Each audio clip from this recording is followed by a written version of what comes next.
السلام علیکم ورحمۃ اللہ وبرکاتہ۔ میرا باپ ایک غریب مزیرہ تھا۔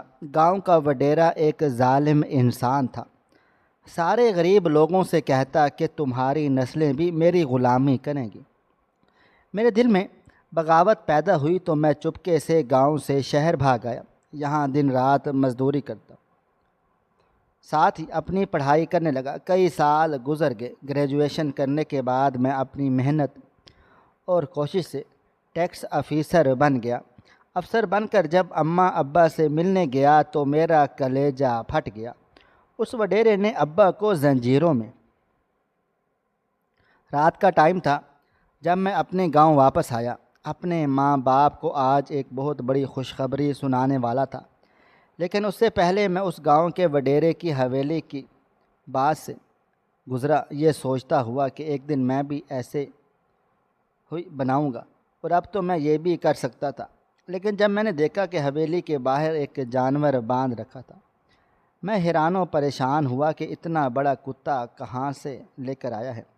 یہ لگتا ہے کوئی نسلی ہے، لیکن کیونکہ اس کے پاس تو بہت پیسے تھے، نسلی کے رکھنے کا شوق بھی تھا۔ لیکن جب میں تھوڑا قریب گیا تو میرا دل بیٹھ گیا۔ میرے قدموں کے نیچے سے زمین نکل گئی، میرے ہاتھوں میں پسینہ آ گیا اور میری سانس اچانک سے تیز چلنے لگی، کیونکہ میں جس کو کتا سمجھ رہا تھا وہ پتہ نہیں کتا نہیں بلکہ وہ میرا سگا۔ نام تو میرا محمد بلال تھا، لیکن سب مجھے بابو کہتے تھے۔ ہم گاؤں میں رہتے تھے اور اسی گاؤں کا ہی ایک ولی وارث تھا جو وڈیرا تھا۔ اس کا نام حشمت خان تھا اور وہ پورے گاؤں پہ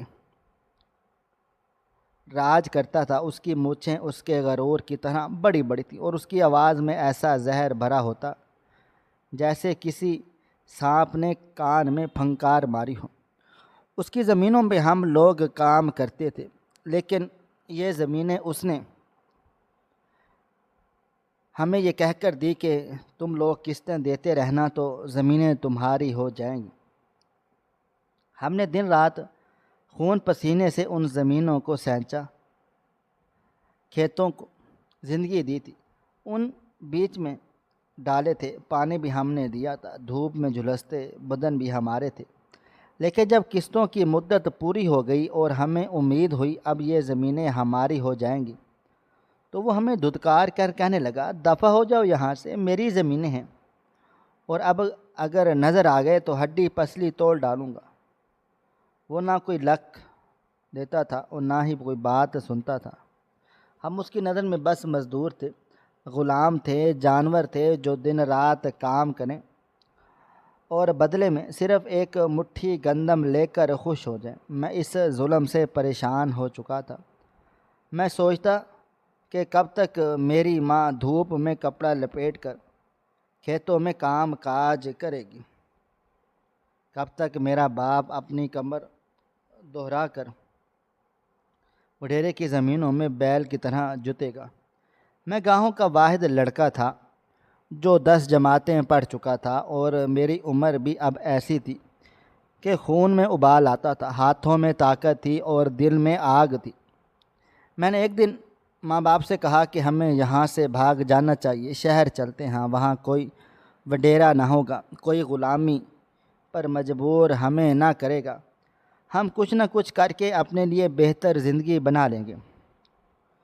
ماں نے سہم کر میری طرف دیکھا اور کہا کہ تو پاگل ہو گیا ہے، یہ زمینیں ہم نے اپنی ہڈیوں کا گودا بیچ کر سنواری ہیں، ہم انہیں کیسے چھوڑ دیں؟ کل کو وڈیرا ہمارا نام لکھ دے تو ہماری نسلیں بھی یہاں آباد ہو جائیں گی۔ باپ نے بھی اسی ڈرے ڈرے لہجے میں کہا کہ وہ ہمیں ڈھونڈ نکالے گا اور مار دے گا، وہ ظالم آدمی ہے، کچھ بھی کر سکتا ہے، ہم اس سے نہیں بچ سکیں گے۔ میں نے کہا وہ ہمیں صرف دھوکے دے رہا ہے، وہ کبھی زمینیں ہمارے نام نہیں کرے گا، ہمیں صرف سبز باغ دکھا رہا ہے، ہم جتنا اس کے پیچھے لگے رہیں گے اتنے ہی دلدل میں دھنس جائیں گے۔ لیکن میرے ماں باپ جیسے صدیوں کے غلام تھے، ان کے لہجے میں آزادی کا ذکر بھی جرم لگتا تھا۔ میرے باپ نے مجھے تھپڑ مارا اور کہا، اگر تو گیا تو ہمیں بھی جان سے مار ڈالے گا۔ کیونکہ تو ہمارا بیٹا ہے اور ہمارے خون کا نشان ہے، اور وہ کسی کو نہیں چھوڑتا۔ میں نے دل میں فیصلہ کر لیا کہ میں یہاں سے نکلوں گا اور ضرور نکلوں گا۔ ایک دن کھیت میں کام کرتے ہوئے جب سورج میرے سر پر بھرا ہوا تھا اور پسینے نے میرے قمیض کو بھگو دیا تھا تو میرے دل میں ایک عجیب سا طوفان اٹھا، اور میں نے آوڑے سے مٹی نکال کر وڈیرے کی چمکتی گاڑی پر پھینک ڈالی، جیسے اس کی شان و شوکت کو خاک میں ملا رہا ہوں۔ لیکن بدقسمتی سے وہ دور کھڑا مجھے دیکھ رہا تھا۔ وہ گرجتا ہوا چلا آیا اور پہلے تو مجھے گاڑی صاف کرنے کو کہا، پھر اپنے کرندوں کو بلایا اور کہا اس گستاخ کو 20 کوڑے مارو۔ میں خاموش کھڑا رہا، نہ آنکھوں میں آنسو تھے نہ زبان پر معافی تھی، کیونکہ میں جانتا تھا کہ یہ کوڑے میرے جسم پہ نہیں میرے جذبے پہ برس رہے ہیں۔ میرے ماں باپ کی حالت ناقابل بیان تھی۔ ماں روتی رہی، باپ چپ چاپ ہاتھ باندھے کھڑا رہا، لیکن میرے دل میں وہ طوفان اب آندھی بن چکا تھا۔ اس رات میں نے روتے ہوئے اپنی چٹائی پر لیٹے لیٹے رب سے کہا کہ مجھے بس ایک موقع دے، میں کچھ بننا چاہتا ہوں، میں اس ذلت کی زندگی سے نکلنا چاہتا ہوں۔ اور پھر اگلے ہی رات میں نے اپنا مختصر سا سامان باندھا، گاؤں چھوڑ دیا۔ میں بس کی چھت پر بیٹھا اس راستے کو دیکھتا جا رہا تھا جو گاؤں سے شہر کی طرف لے کر جا رہا تھا۔ میرے دل میں صرف ایک خواب تھا کہ میں پڑھوں گا، محنت کروں گا، کچھ بنوں گا اور پھر ایک دن اپنے ماں باپ کو عزت والی زندگی دوں گا۔ شہر پہنچ کر مجھے سب سے پہلے رہنے کی جگہ کی فکر ہوئی۔ میں بس اڈے کے پاس ایک چھوٹے سے ہوٹل میں نوکری کر لی۔ دن بھر برتن دھوتا، جھاڑو دیتا اور رات کو ہوٹل کے مالک کے رحم و کرم پر اس کی چھت پر سو جاتا، اور ہر روز رات کو دل میں یہی سوچتا کہ ایک دن میرے ہاتھوں میں قلم ہوگا، ایک دن میں سفید کپڑے پہنے فخر سے اپنے گاؤں واپس جاؤں گا اور وڈیرے کے آگے کھڑا ہو کر کہوں گا اب میری باری ہے۔ لیکن راستہ آسان نہ تھا۔ میں نے دن رات محنت کی، ہوٹل کے مالک سے بچا کر پیسے جوڑے اور شام کو قریبی مدرسے میں جا کر علم حاصل کرنے لگا۔ وہاں کے مولوی صاحب نے میری محنت کو دیکھ کر مجھے قرآن پاک حفظ کرنے کی ترغیب دی اور میں نے وہ بھی شروع کر دیا۔ دن کے وقت ہوٹل کا ملازم تھا، رات کو طالب علم اور دل میں ایک خواب کا قیدی۔ وہ دن بھی آیا جب مجھے ایک ادارے نے اسکالرشپ دی اور میں شہر کے ایک اچھے کالج میں داخل ہو گیا۔ یہ سب بتانے میں تو بہت آسان لگ رہا تھا، لیکن یہ بہت مشکل تھا۔ ہر دن ہر لمحہ ایک قربانی تھی، ایک اذیت تھی۔ ہر رات ایک نئے خیال کے ساتھ سوتا کہ شاید کل کوئی معجزہ ہو جائے، شاید کل میرے ماں باپ ہمت کر کے میرے ساتھ چلنے کو تیار ہو جائیں، شاید کل مجھے کوئی ایسا موقع مل جائے جہاں سے میں آسانی سے اپنی پڑھائی مکمل کر سکوں اور پھر مقابلے کے امتحان کی تیاری بھی کر سکوں۔ لیکن سب کچھ ایک خواب تھا، ایک دور کا خواب، لیکن پھر بھی میں نے ہمت نہ ہاری۔ میں ہمیشہ سے یہی چاہتا تھا کہ اپنے ماں باپ کو بھی ساتھ لے کر جاؤں، کیونکہ میں نے بچپن سے دیکھا تھا انہوں نے کس طرح سے اپنی زندگی کو صرف گزارنے کے لیے جیا، بلکہ جینے کا حق بھی نہیں مانگا تھا۔ کبھی شکایت نہ کی، بس جو ملا کھا لیا، جو ملا پہن لیا، جو وقت نے دیا وہ قبول کر لیا۔ نہ زبان سے شکوہ کیا، نہ کبھی کسی کے سامنے ہاتھ پھیلائے۔ ہمیشہ خاموشی سے اپنے نصیب کو اپنی قسمت سمجھ کر گزارا کرتے تھے، اور یہی چیز مجھے اندر سے توڑ دیتی تھی، کیونکہ میں جانتا تھا وہ لوگ جنہوں نے ہر وقت ہر وہ دن دیکھا ہے جو شاید کسی سزا سے کم نہیں، لیکن پھر بھی انہوں نے ہمیں عزت دی، حوصلہ دیا۔ مجھے بھی یہی آس امید تھی، اگر ان کی زندگی میں مشکل ہے تو بس ان کی یہ آخری مشکل ہے، کیونکہ ایک دفعہ میں کامیاب ہو گیا تو پھر انہیں بھی اپنے ساتھ لے آؤں گا اور پورے حق سے لے کر آؤں گا، نہ کسی سے ڈر کے، نہ کسی کی منت کر کے، بلکہ ایک افسر بن کے، ایک ذمہ دار بیٹے کی حیثیت سے ان کا ہاتھ پکڑ کر گاؤں سے نکالوں گا۔ میں نے فیصلہ کر لیا تھا کہ مقابلے کا امتحان دینا ہے اور ہر صورت کامیاب بھی ہونا ہے۔ میں نے دن رات ایک کر کے پڑھائی میں میری زندگی کا مقصد بن گئی، اور اس مقصد میں میرا سب سے بڑا سہارا میرے استاد محترم بنے، جنہوں نے نہ صرف مجھے پڑھایا بلکہ مجھے سمجھایا بھی، میرے دل کا حال بھی سنا اور میری راہوں کو آسان بھی بنا دیا۔ وہ میری حوصلہ افزائی کرتے رہتے، مجھے اچھا مشورہ دیتے کہ تم انکم ٹیکس کے لیے اپلائی کر دو، کیونکہ وہ جانتے تھے کہ میری کہانی ایک عام کہانی نہیں ہے۔ انہوں نے خود میری باتیں سنی تھی، میں نے ان کو سچ سچ بتا دیا کہ میں کس ماحول سے آیا ہوں، کس ظلم سے بچ کر نکلا ہوں اور کیا خواب دیکھ رہا ہوں۔ انہوں نے مجھے کہا کہ تمہارے جیسے لوگوں کو سسٹم کا حصہ بننا چاہیے تاکہ تم جیسے لوگوں کے لیے راستے بناؤ۔ مقابلے کے امتحان میں جب آپ پاس ہو جاتے ہیں تو وہ آپ سے پوچھتے ہیں آپ نے کس فیلڈ میں جانا ہے، ظاہر ہے کرتے ہیں کہ وہ اپنی مرضی ہے، لیکن آپ سے پوچھتے ضرور ہیں۔ میں نے اسی فورم میں انکم ٹیکس کا بھی ذکر کر دیا، کیونکہ مجھے پتہ تھا اگر مجھے اپنی کہانی کو مکمل کرنا ہے تو مجھے اسی برانچ میں جانا ہوگا جہاں سے میں ان لوگوں کا حساب لے سکوں جنہوں نے ساری زندگی دوسروں کو غلام بنا کر رکھا، اور جب میں نے امتحان دیا تو میں پاس ہو گیا۔ اس لمحے کو لفظوں میں بیان نہیں کیا جا سکتا۔ وہ ایک ایسا احساس تھا جیسے کسی نے میرا دل پڑھ لیا ہو، جیسے میری دعائیں سن لی گئی ہوں، اور میں یہ نہیں کہوں گا کہ مجھے امید نہ تھی اور کہ میں یہاں تک پہنچ سکتا ہوں، کیونکہ جتنی محنت میں نے کی تھی وہ میں جانتا تھا کوئی بھی شخص اتنی محنت بغیر کسی امید آس کے لیے نہیں کرتا۔ ہر رات جا کر پڑھنا، ہر دن خود کو تنہا محسوس کرنا، اور پھر یہی حوصلہ نہ ہارنا کہ ہم سب کسی بھی عام انسان کے لیے آسان نہیں ہوتا، لیکن میرے یہ سب معمول بن چکا تھا کیونکہ میرے پیچھے ایک کہانی تھی، ایک مقصد تھا۔ ابھی میری پوسٹنگ ہونا باقی تھی اور پھر مجھے وہ خوشخبری بھی مل گئی جس کا مجھے انتظار تھا۔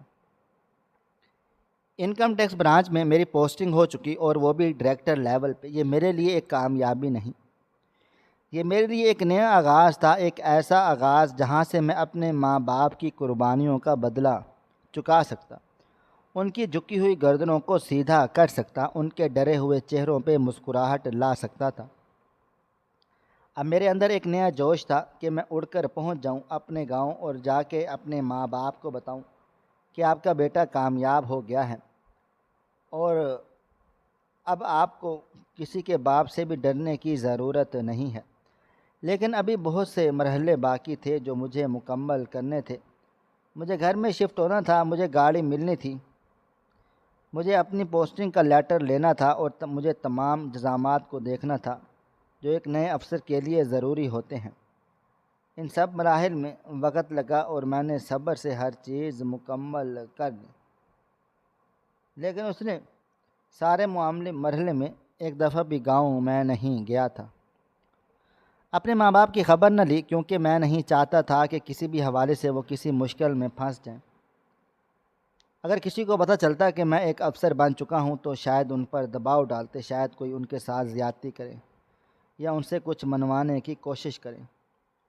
خیر میں اب بہت کچھ تھا، میرے پاس اختیار تھا، طاقت تھی، عزت تھی۔ اب میں صرف وہی بلال نہیں تھا جسے وڈیرے نے بیچ چراہے کوڑے مارے تھے، اب میں ایک ڈائریکٹر تھا، ایک کامیاب شخص تھا۔ جب سارے معاملات سیدھے ہو گئے اور میں نے گاؤں جانے کا فیصلہ کیا اور دل میں یہ ٹھان لیا کہ بڑھ چڑھ کر جاؤں گا اور اپنے ماں باپ کو اس پورے گاؤں کے سامنے اپنے ساتھ لے کر آؤں گا تاکہ سب کو پتہ چل سکے کہ جنہیں وہ کمزور سمجھتے تھے وہ اب کسی کے محتاج نہیں رہے۔ انہوں نے بہت محنت مزدوریاں کر لی، لیکن اب وہ وقت آ گیا ہے جب انہیں سکون ملے گا، جب ان کے بیٹے کی محنت ان کے نام ہوگی، اور جہاں تک اس زمین کی بات ہے تو وہ تو میں خود ہی وڈیرے سے نکلوا لوں گا، کیونکہ میں اب سسٹم کا بندہ بن چکا تھا، قانون میرے ہاتھ میں تھا اور میرے پاس اختیارات ہی اختیارات تھے۔ خوشی خوشی گاؤں کی طرف روانہ تھا، دل میں ایک عجیب سی بے چینی تھی، آنکھوں میں نمی تھی اور مسکراہٹ بھی۔ ایک طرف بچپن کی یادیں تھیں تو دوسری طرف مستقبل کے خواب تھے، لیکن ایک بات طے تھی، سب کچھ بدلنے والا تھا۔ اب میرے ماں باپ کو ان کا حق ملنے والا تھا، اب وہ دن دور نہیں تھا جب اس ظلم کے نظام کا حساب کتاب ہونے والا تھا۔ گاؤں پہنچتے ہوئے رات کا سما تھا، ہر طرف خاموشی چھائی ہوئی تھی۔ میں نے سوچا کہ یہی بہتر ہے، خاموشی سے اپنے گھر چلا جاؤں اور صبح کی پہلی روشنی کے ساتھ اپنے ماں باپ کو لے کر وہاں سے نکل جاؤں۔ نہ کسی کو خبر ہوگی اور نہ کسی کو موقع ملے گا کہ وہ میرے جانے میں رکاوٹ ڈالے۔ میں نے گاڑی ایک طرف کھڑی کی اور گلی کے اندھیرے میں آہستہ آہستہ قدم رکھتا ہوا اپنے گھر کی طرف بڑھنے لگا۔ جب میں وڈیرے کی حویلی کے قریب پہنچا تو ایک لمحے کو میرے قدم رک سے گئے تھے۔ دل میں آگ سی بھڑک اٹھی۔ میں نے سوچا تجھے تو میں کل پوچھوں گا، وڈیرے تیری خیر نہیں۔ میں نے ایک نگاہ حویلی کی طرف ڈالی تو وہاں ایک عجیب منظر دیکھنے کو ملا۔ گھر کے باہر ایک بڑا سا نسلی کتا بندھا تھا۔ میں نے کہا یہ اتنا بڑا کتا کہاں سے لے آیا ہے؟ لگتا ہے کوئی مہنگا جانور ہے۔ پیسہ تو ہے، ایسے ہی شوق ہے نا۔ ایک لمحے کو دل میں خیال آیا، جب میں اپنی زندگی سیدھی کر لوں گا تو میں اپنے لیے ایسا ہی نسلی کتا لاؤں گا تاکہ سب کو پتہ چلے کہ ہم میں کسی سے کم نہیں ہیں۔ لیکن جب میں تھوڑا اور قریب ہوا تو میں نے جو منظر دیکھا، میرے ہوش اڑ گئے تھے۔ میری آنکھیں وہ منظر دیکھ کر پتھرا گئیں، میرا حلق خشک ہو گیا، میرے ہاتھ پاؤں کانپنے لگے۔ میں نے اپنا بیگ نیچے پھینکا اور دیوانوں کی طرح بھاگتے ہوئے آگے بڑھا، کیونکہ میں دور سے جسے جانور سمجھ رہا تھا وہ جانور نہیں بلکہ میرا باپ تھا۔ میرے باپ نے اس مڈیرے نے جانور بنا کر زنجیر سے باندھ رکھا تھا، اس کے گھر کے سامنے، اس کی شان و شوکت کے ایک مظہر کے طور پر۔ جب میں نے اپنے باپ کے گلے سے زنجیر نکالی تو اس کے جسم پر جگہ جگہ نیل پڑے تھے، چہرے پر کمزوری سے جھکا ہوا تھا اور آنکھوں میں برسوں کا درد بھرا ہوا تھا۔ وہ دیکھتے ہی وہ 2 لمحے کے لیے ساکت رہ گئے، جیسے یقین نہ آیا ہو کہ میں واقعی ان کے سامنے ہوں۔ پھر وہ میرے گلے لگ کر پھوٹ پھوٹ کر رونے لگے۔ ان کی ہچکیاں بندھ گئیں۔ میں نے ان کو سنبھالا اور پوچھا یہ سب کیا ہو رہا ہے؟ کس نے کیا ہے یہ ظلم؟ میرے باپ نے روتے ہوئے کہا، بیٹا وہ وڈیرا کہتا ہے جو گاؤں کو چھوڑ کر بھاگے گا اسے عبرت کا نشان بناؤں گا، اس لیے ہمارے ساتھ یہ سلوک ہو رہا ہے۔ وہ کہتا ہے تم جیسے لوگ جب ترقی کرتے ہیں تو غرور میں آ جاتے ہیں، اس لیے وہ سب کو سبق سکھانا چاہتا ہے۔ میں نے پوچھا ماں کہاں؟ انہوں نے کہا وہ حویلی کے اندر ہوتی ہے اور اسے دن بھر کام لیا جاتا ہے جیسے کسی گدھے سے کام لیا جاتا ہوں، شاید ابھی کہیں تھکی ہاری پڑی ہوگی۔ میری روح تک کام گئی۔ میں نے کہا بابا ماما کو بلائیں اور ہم یہاں سے ابھی نکلتے ہیں۔ میرے باپ کس طرح اندر گئے اور تھوڑی دیر کے بعد میری ماں کو لے کر آئے۔ ماں کی حالت دیکھ میرے دل کے ٹکڑے ہو گئے، جھریوں سے بھرا چہرہ اور کپ کپاتا وجود۔ میں نے دونوں کو سہارا دیا تھا اور اسے لے کر اپنے چھوٹے سے گھر کی طرف روانہ ہوا جو میں نے شہر میں کرائے پر لے رکھا تھا۔ راستے بھر میں وہ خاموش تھے، جیسے کچھ سمجھ نہ پا رہے ہوں۔ میں نے انہیں ساری بات بتائی کہ مقابلے کا امتحان پاس کر چکا ہوں، میری پوسٹنگ انکم ٹیکس کے ڈائریکٹر کے طور پر ہو چکی ہے، اب ہم گاؤں کے کسی انسان سے نہیں ڈرتے۔ وہ دونوں حیرت سے مجھے دیکھتے رہے، جیسے یقین ہی نہ آ رہا ہو۔ پھر میری ماں نے میرا چہرہ اپنی ہاتھوں میں تھام کر کہا، بیٹا اگر یہ سچ ہے تو ہمیں یہاں سے چپ چاپ چلے جانا چاہیے، کیونکہ ہمیں نہیں چاہیے کہ لوگ ہمیں پھر سے کسی اذیت کا نشانہ بنائیں۔ میں نے کہا نہیں، اب ہم چپ چاپ نہیں جائیں گے، اب تماشا ہوگا، اور ایسا تماشا ہوگا پورا گاؤں دیکھے گا اور سمجھے گا کہ غربت کوئی گالی نہیں ہوتی، بلکہ محنت سے انسان ہر مقام حاصل کر سکتا ہے۔ اور میں اپنے کچے سے مکان سے بننے بیٹھا تھا، ماں باپ کو ساتھ لگا کے تھوڑا سا سکون کا سانس لیا۔ دروازے پر ایک لڑکا ہانپتا ہوا آیا، میرے باپ کے چہروں کا رنگ یکدم زرد پڑ گیا۔ وہ لڑکا اسی فسادی ٹولے کا بندہ تھا جس کے بارے میں سب جانتے تھے، وہ ڈیرے کا خاص مخبر تھا۔ ماں نے تھر تھر کانپتے میرا ہاتھ پکڑا اور دھیمی آواز میں کہا، بیٹا اب کیا ہوگا؟ وہ تجھے نہیں دیکھے گا تو ویسے ہمارے پیچھے چڑھ دوڑے گا۔ باپ کا جسم جیسے پسینے سے بھیگ گیا ہو۔ میں نے ان دونوں کو تسلی دی اور کہا اب بس تماشا دیکھتے چلے جاؤ۔ میں نے اپنا موبائل فون اٹھایا اور تیزی سے کچھ نمبر ملانے لگا۔ میں نے پولیس کو فون کیا اور اپنے محکمے کے چند قابل افسران کو کال کی۔ اس کے ساتھ ساتھ ایک انسانی حقوق کی NGO کو بھی اطلاع دی کہ گاؤں میں ایک ایسا کیس ہے جو شاید ان کے ریکارڈ میں سنہری حروف سے لکھا جائے گا۔ میں نے انہیں وقت اور مقام بتا دیا کہ 2 گھنٹے کے اندر پہنچ جائیں تو بہتر ہوگا، کیونکہ آج انصاف اپنی آنکھوں سے دیکھا جائے گا۔ اس کے بعد میں وڈیرے کی پرانی فائل کھلوانے کا حکم دیا۔ میرے دفتر کے کمپیوٹر سے وہ تفصیلات نکالی جو برسوں سے خاک چاٹ رہی تھی۔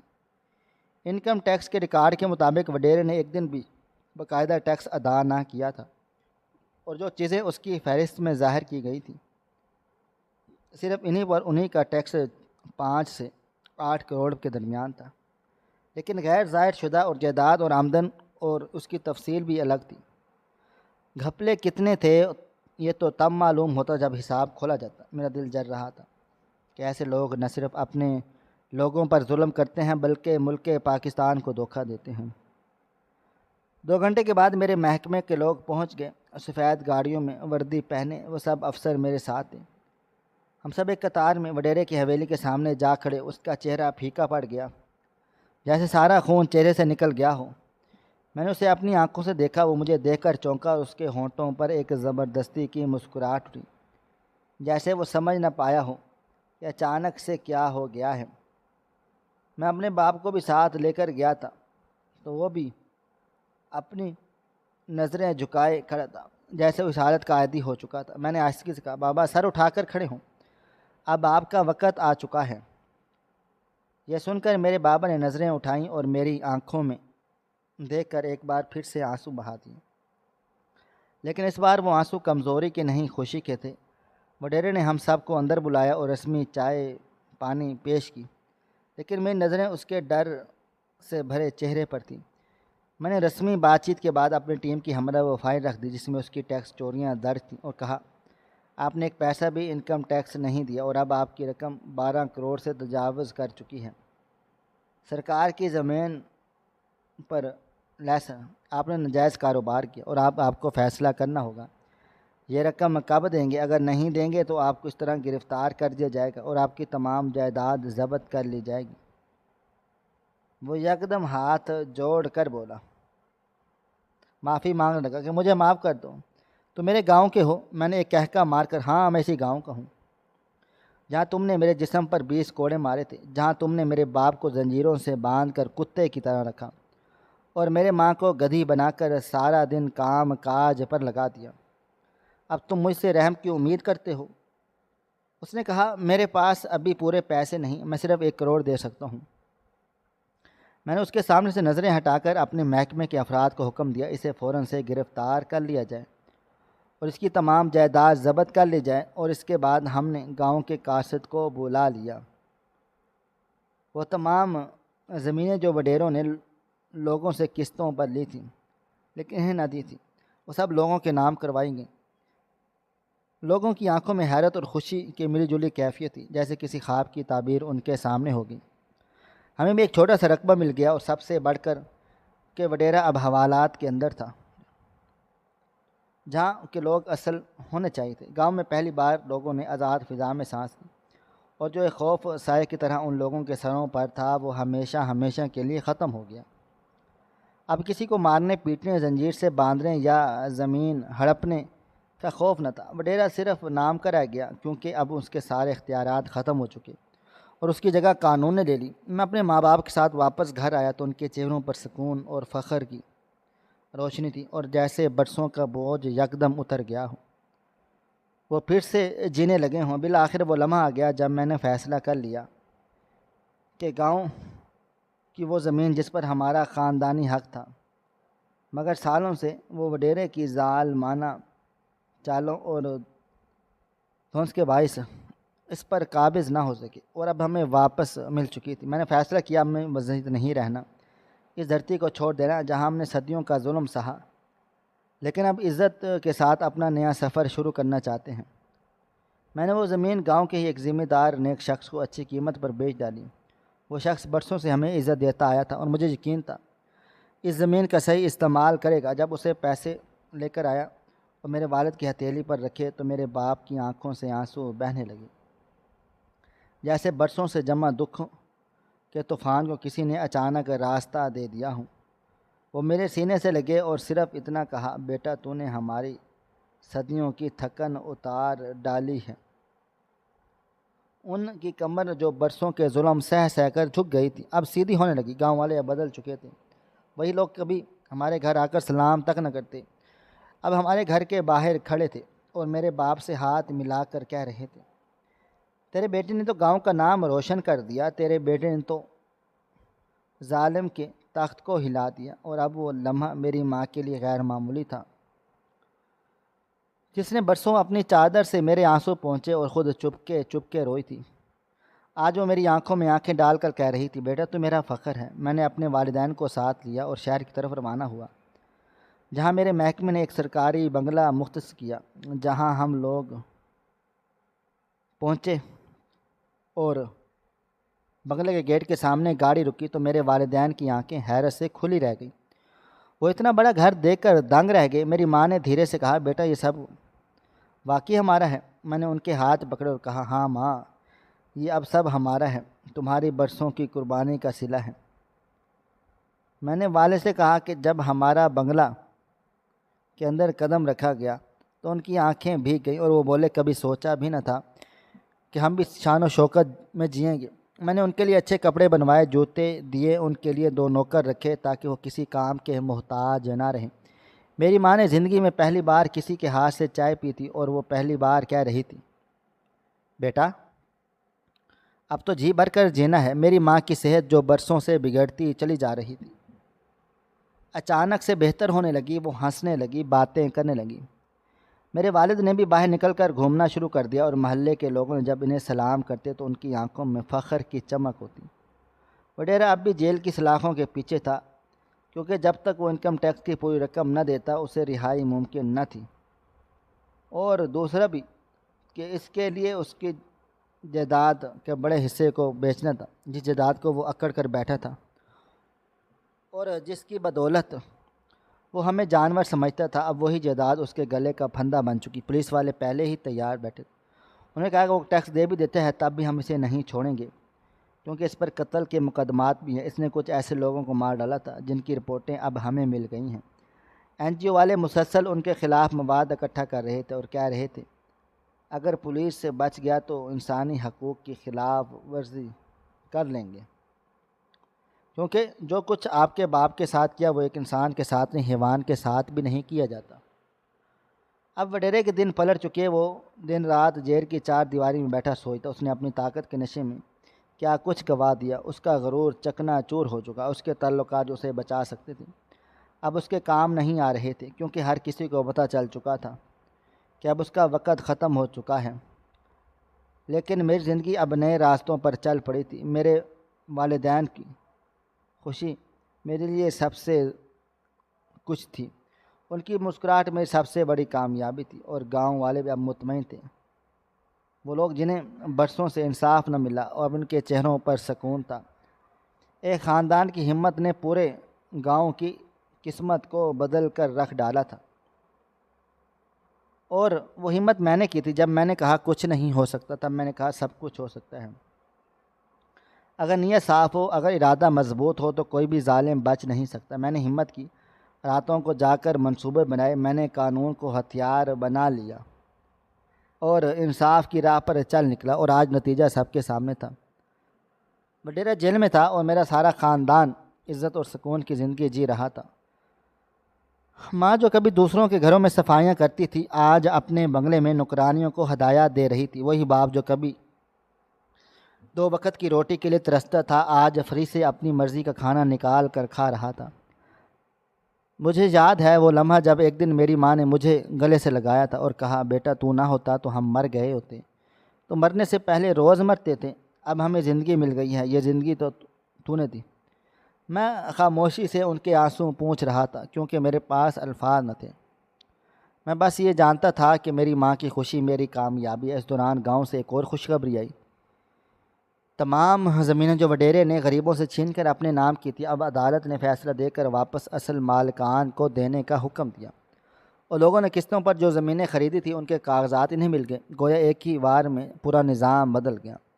اب گاؤں میں کوئی کسی سے ڈرتا نہ تھا، ہر بندہ آزاد تھا، کھل کر سانس لے سکتا تھا اور اپنے حق کے لیے آوازیں بلند کر سکتا تھا، اور اس تبدیلی کا سب سے صرف ایک شخص کی ہمت تھی، اور وہ شخص میں تھا۔ میں نے ثابت کر دیا اگر انسان چاہے تو ظلم کو مٹا سکتا ہے، اندھیرے کو روشنی میں بدل سکتا ہے، اور ایک چھوٹے سے چراغ سے پوری دنیا کو روشن کر سکتا ہے۔ میں نے یہ جنگ جیتی تھی، اپنے ماں باپ کے لیے، گاؤں والوں کے لیے اور اپنے ضمیر کے لیے۔ یہی میری سب سے بڑی جیت تھی۔ اب میں سکون سے جی رہا ہوں اور لوگوں کے دلوں میں بستا ہوں، کیونکہ میں نے ان کے لیے انصاف کی راہیں ہموار کر دی تھیں۔ کہتے ہیں صرف ظلم کرنے والا ہی گناہ گار نہیں ہوتا، ظلم سہنا بھی ایک طرح کا گناہ ہے، کیونکہ جو ظلم برداشت کرتا ہے وہ ظالم کو مضبوط کرتا ہے۔ جب کوئی ظالم کسی کمزور پر ہاتھ اٹھاتا ہے، حق چھینتا ہے یا آواز دبانے کی کوشش کرتا ہے، تو وہ یہ سب اس اعتماد سے کرتا ہے کہ سامنے والا کچھ بھی نہ کرے گا، چپ رہے گا، سہ لے گا، اور یہی خاموشی، یہی برداشت اسے طاقت دیتی ہے۔ اسی لیے کہا گیا ہے کہ ظلم کے خلاف آواز بلند کرنا عبادت ہے، کیونکہ یہ صرف اس شخص کی جنگ نہیں بلکہ پوری انسانیت کی بقا کی جنگ ہے۔ جب انسان ظلم کے خلاف کھڑا ہوتا ہے تو اس کی نیت، اس کا ارادہ، اس کی سچائی، اللہ کی مدد اس کو طرف کھینچ لاتی ہے۔ تاریخ گواہ ہے، فرعون جتنا بھی طاقتور ہو، ایک موسیٰ ضرور پیدا ہوتا ہے۔ یزید جتنا بھی ظالم ہو، حسین ضرور میدان میں اترتا ہے۔ ظلم کی بنیاد جتنی بھی مضبوط ہو، سچائی کی ایک چنگاری اسے راکھ کر رکھتی۔ جو لوگ خاموش رہتے ہیں وہ اس آگ کو بڑھاتے ہیں جو کل ان کے اپنے دامن کو جلا سکتی ہے۔ اس لیے جب کوئی ظلم دیکھیں اس کے خلاف آواز بلند کریں، چاہے وہ آواز کمزور ہو، لڑکھڑاتی ہو، لیکن وہ آواز بننا ضروری ہے، کیونکہ خاموشی صرف ظالم کو سہارا دیتی ہے، مظلوم کو نہیں۔ اور جب انسان دل سے کوشش کرتا ہے تو اللہ تعالیٰ اسے وہ طاقت دیتا ہے جو پہاڑوں کو ہلا دے۔ سچائی اور انصاف کی راہ مشکل ضرور ہوتی ہے، مگر اس کا انجام ہمیشہ روشنی ہوتا ہے۔ ظلم کو سہ لینا، ظالم کی ہمت بڑھانا اور ظالم کو للکار دینا ایک بیدار ضمیر کی علامت ہے۔ ہماری آج کی کہانی آپ کو کیسی لگی؟ کومنٹ باکس میں اپنی رائے کا اظہار ضرور کریں، اور مزید اس طرح کی سبق آموز کہانیاں سننے کے لیے ہماری ویڈیوز کو لائک کریں، شیئر کریں اور ہمارے چینل کو سبسکرائب کر لیں۔ شکریہ۔ اللہ حافظ۔